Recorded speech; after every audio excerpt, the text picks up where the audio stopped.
Christie, and I'm the author of Take Me to Church, a memoir that talks about some struggles that I went through when I was young in the church and as an adult. It is my pleasure today to host this program and to have this topic that we're talking about of mental health awareness. I'm the host of Open Forum, and we welcome you today. As our guests, we have author, brand ambassador, community activist, Simone Walsh, who is the author of Poetic Diary of a Bleeding Heart. And she's here today to talk about her story, about how her process about writing this book, and anything else that she feels like talking about. So welcome. Hi, Simone. Hi, thank you for having me. Thank you for coming. So first of all, we'd like to know, who is Simone Walsh? Who is Simone Walsh? Well, I am a poet. I'm an advocate for mental health, as you mentioned. And I'm also a designer. I sew and little things like that. So I'm basically a person who's trying to encourage others with my story. And if you're trying to encourage people with your story, I'm going to ask you, what is your story? Well, my story is basically compact into this book, Poetic Diary of a Bleeding Heart. Basically, it tells of overcoming the struggles of depression, mental illness, especially in a toxic environment. So that's my story, and I felt like maybe God used me in a way to go through that struggle to come out and let people know what He can do for others. So my story is basically escaping the darkness and finding your way back into the light.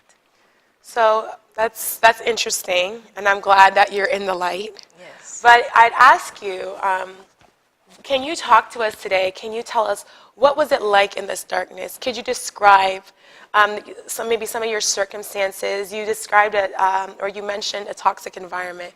What was that like, and what was that about? Well, the toxic environment basically was being around negative people, negative words, and words control the mind. Words can break you, or they can make you. That was one of the dark places. Also, I was always surrounded by darkness because I was always locked up at home in my room. I never went outside. I never interacted with people. So that's another part of the darkness. So I had to basically get out of that and just try to motivate myself to live among, positive people. So how did you know that you were depressed? I didn't know I was depressed. I basically was diagnosed. After I went through a series of events, I went to my family doctor, myself and my mom, and she was explaining to him what's been happening with me, and he told her that your daughter's severely depressed. That's it. She's depressed, and she has to be watched closely, and my keys for my car was taken away, and little things that I enjoyed because they were just watching me. They were really concerned. So at that point in time, I was diagnosed, and then I had to go through treatment to get better. So how old were you at this point in your life? I was in my late 20s.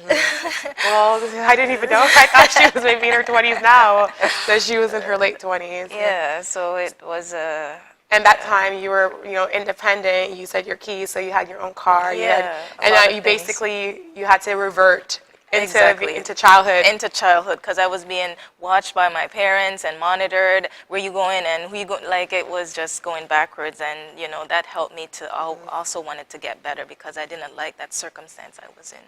Okay, so you said that you were diagnosed with severe depression. What's the difference between severe or regular depression, or what was so negative, or what was so dangerous about your situation, and what was your treatment like? Well, severe depression was basically, I will act on anything to end my life. Meaning, she's not just depressed today and she'll be okay tomorrow. This is an ongoing thing. So that's what severe depression is, meaning they had to watch me because maybe I will try to hurt myself and do something very drastic.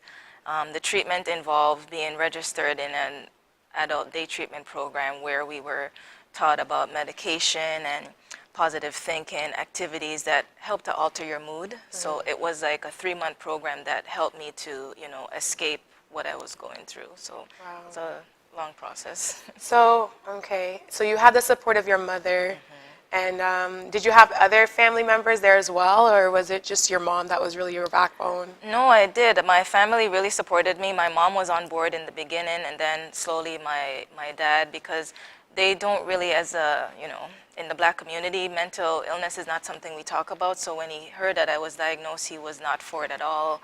He was like, listen, you got to snap out of this. We don't have this. I don't know what you're going through, but, so he also had to get educated. And once my mom was educated, my dad, then they all decided that, she really needs our help. Let's be there for her. So my family and my friends all supported me. That's amazing. I'm glad that you had the support of your family, because family is everything. It's the main thing. You're so well, right. on this earth, it's when your family is supporting you, it's really important. Definitely. So, where was your level of faith? What was your spiritual life like at the time? It was very weak. I think going through that storm helped to build my relationship with Jesus Christ. There would be a lot of times where I tried to hurt myself and I was unsuccessful, and I just had it out with him. I said, listen, why am I still alive? Why do you keep saving me from these little events that I'm trying to? You must have me here for a reason. So I needed to show me why I'm here, what you want me to do. And then, just having that conversation with him slowly every day, I was seeing signs, and my purpose was, shown to me that you are meant to do greater. You're not supposed to just go like that. So it helped to build my relationship with him. I, talked to him every day, and every event that I went to, I always did a little prayer before. So it really built my relationship with him. So even though you had to revert back to childhood, at this period in your life, you had to also relearn about your relationship with God. You had to start again. And in those times where you were asking questions, did you feel that God was speaking back to you? Yes, definitely. Like, so much so it was a bit scary at times, especially with situations with bullying. If something would happen and I would cry about it, and then I would just read a scripture. And when I read the scripture, it was almost like answers were being given to me as to why things were happening. And I would just feel better and stronger. So it was very mind-blowing, some of the things. It really just opened my eyes to who God really is, And in this season of your life where you were being treated for severe depression, you now were back to basically relearning things, and you're back to childhood. You can't drive. You're under great supervision by your family. Were you attending church? Yes. What was your church life like? Did the church support you, or did you find that you had the resources and the church could help you, or what was that like? I was attending church. I always made sure I was there. I needed that relationship. Unfortunately, nobody at church knew I was going through this. It was just recently when I published a book, and some of the members purchased the book. They called me and they're like, I'm so upset with you. I wish you had reached out to me. I wish you told me what you were going through, because I presented well. I went to church. I looked nice. I didn't look like I was going through anything. So they couldn't support me because they didn't know what I was going through. So it's just now that I'm talking about it and the book is out there, coming to me, and they're just really upset that I didn't speak earlier, because they said they could have helped and supported me any way I needed. Did you tell your pastor or your first lady or? No, I didn't tell No, anyone. you just kept it to your family. Is that because you were embarrassed or scared of what people would think? That's one thing, and I didn't feel comfortable with sharing something like that with church. I don't think it's something we talk about in church, and I didn't know how people would respond, so I just said, I'll just keep it with my family for now. Yeah. I went through, when I was younger, a really tragic moment in my life, and I was suicidal. But unfortunately for me, I didn't have the luxury of keeping it to myself, because everybody in the church knew. And then everybody outside the church knew, and I think that everybody was looking at me. I felt like everybody was judging me, and I kind of had to grow up with that stigma on my life watch out for her, she's kind of on the edge, So I know what that feels like to be exposed and to feel like you're not covered or you're not protected. I know what that feels like. But I also know that a lot of people go through stuff like this and they don't talk about it. Not at all. So if you had to do it again, or if you were to live your life again, would you have reached out to somebody, knowing what you know now? Would you have shared, other than your family, would you have shared what you were going through with somebody else, maybe in your church, or? Well, I did. I shouldn't say no one. There was just one person, one of the counselors, youth pastor, that picked up on what I was going through and always just checked on me and called me and made sure I was there. And eventually I built a comfort with him to share what I was going through, and that was the only person. But I don't think I would really go beyond that with telling anyone else, only because I didn't really feel comfortable and I wanted to get through my storm on my own in a way. Yeah. I understand that, and I get that. Yeah. In terms of you being an advocate now for mental health issues, and what would you say to a young woman, maybe in her early 20s, in her late teens, that might be going through some of the issues that you might have been that you were going through in that time? What advice would you have for her? Well, I would say don't give up. Always look at those that love you, because my biggest motivation was my family. When I saw how much they cared and loved me and they were rooting for me, they were almost like my cheerleaders. And I just said, I can't let them down. You know, if I don't live for myself, at least live for them. So just feed off of the love and kindness that you have around you, and just always speak positive to yourself. Every time when I wake up and I look in the mirror, I just motivate myself and pump myself up before I go through the door. Like, today's your day. Shine, smile, you know, just little positive words. So always motivate yourself and feed off of the love that's around you. Okay. And what about that person that doesn't have that strong family support that you had? Yeah. What would you say to them? Well, that's where I got with the church. I would say if you have somebody that you can confide in, especially in church, like a counselor or a youth pastor, really, you know, go to that person and share your story and let them know that you're going to need them to be around a lot more.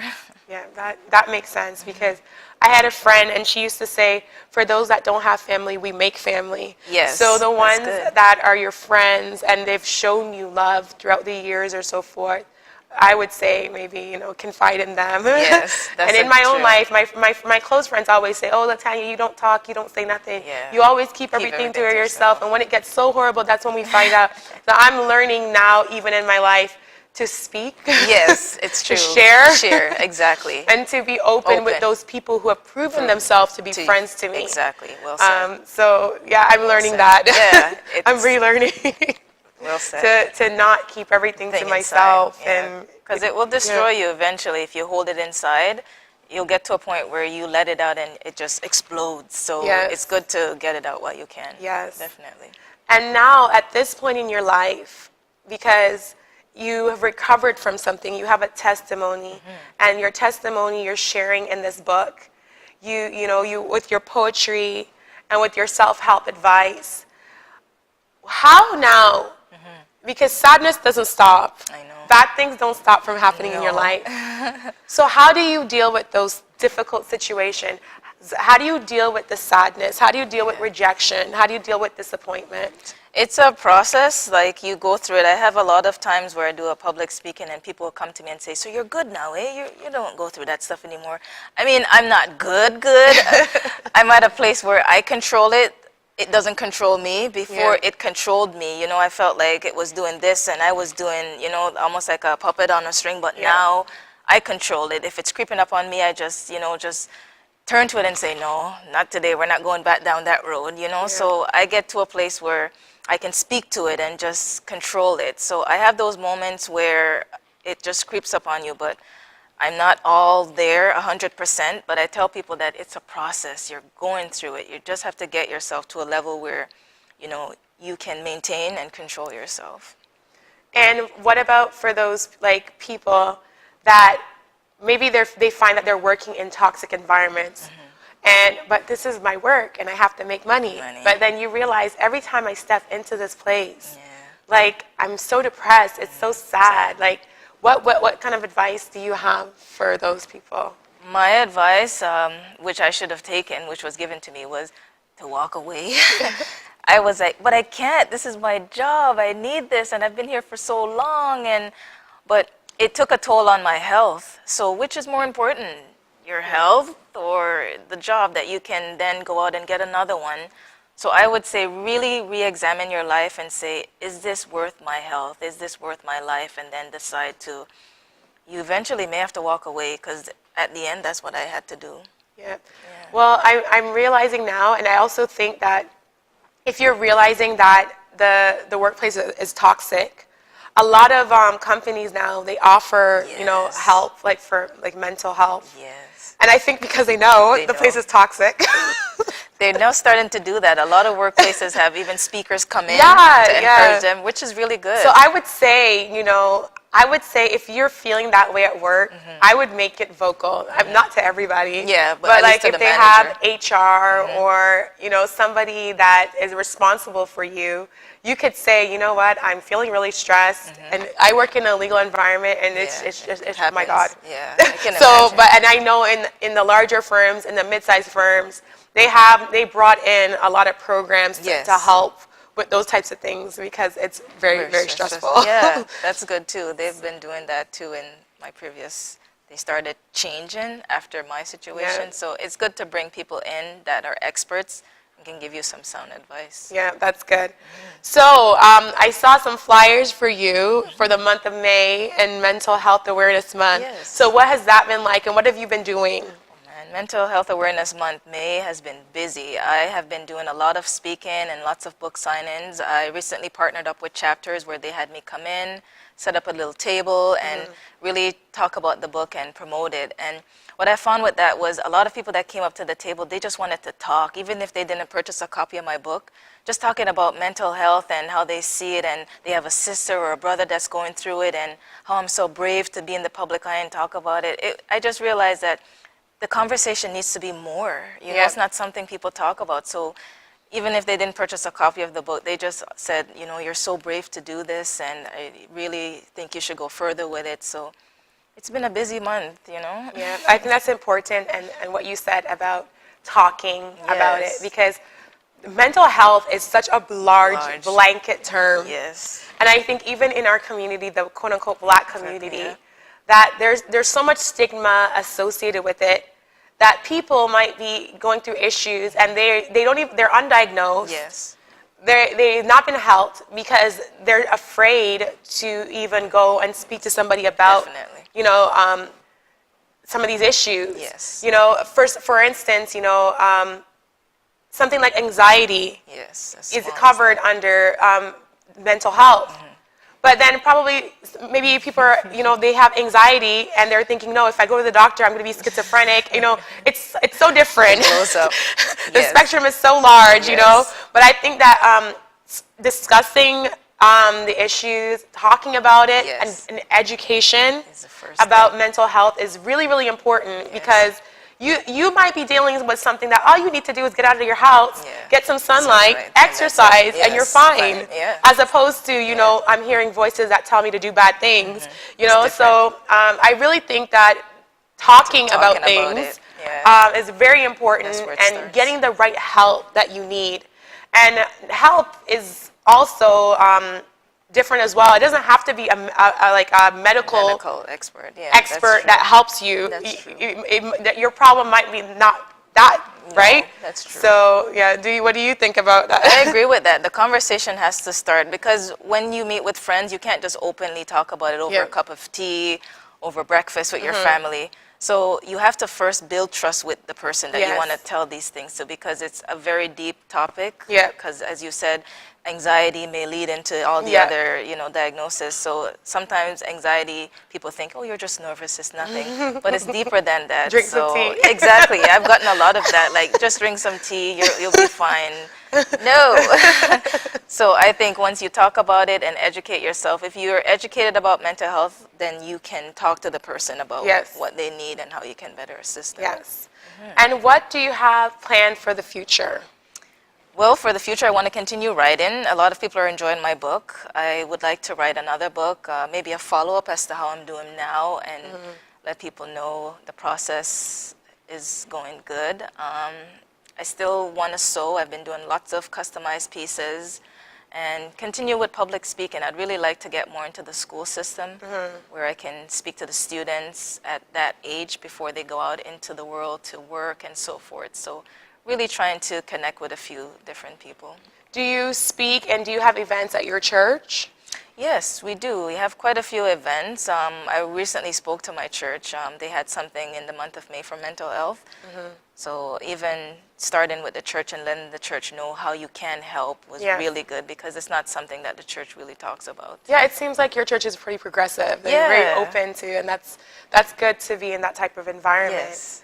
And in terms of your art and your sewing, like what do you specialize in? I would say lots of customized pieces right now. I did a few graduation and prom dresses, but I have my own clothing line where I'm in 2 stores in Toronto on consignment. So if people want an item that they see, they're available there. But sometimes people will come with a picture out of a magazine and they'll just show it to me and say, "Can you make this?" And I would make that for them. So sewing is still...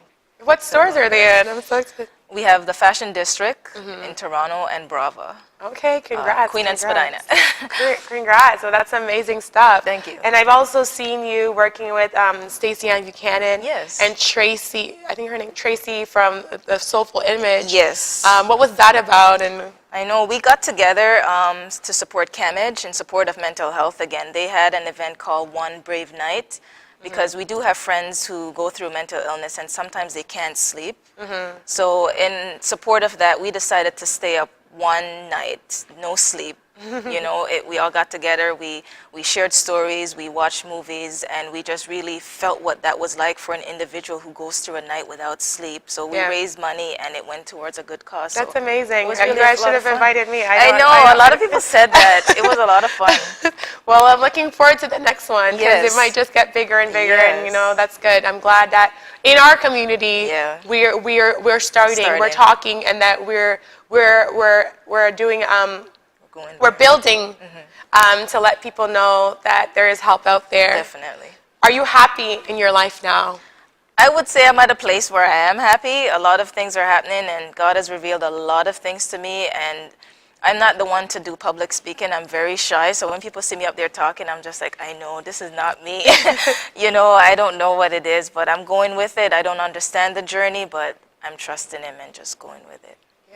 Well, thank you, Simone, for coming. It was a wonderful conversation. I'm very, very happy for you. Yes. And for those who would like a copy of your book, where could they go? Well, right now they're in all your local chapters, wherever, what city you are. You can also get it online at Amazon and my publisher, Essence Publishing Bookstore. And anywhere in Brampton? Because I'm a Brampton girl. Knowledge Bookstore in Brampton has the book. Knowledge Bookstore in Brampton has my book too. Just come out and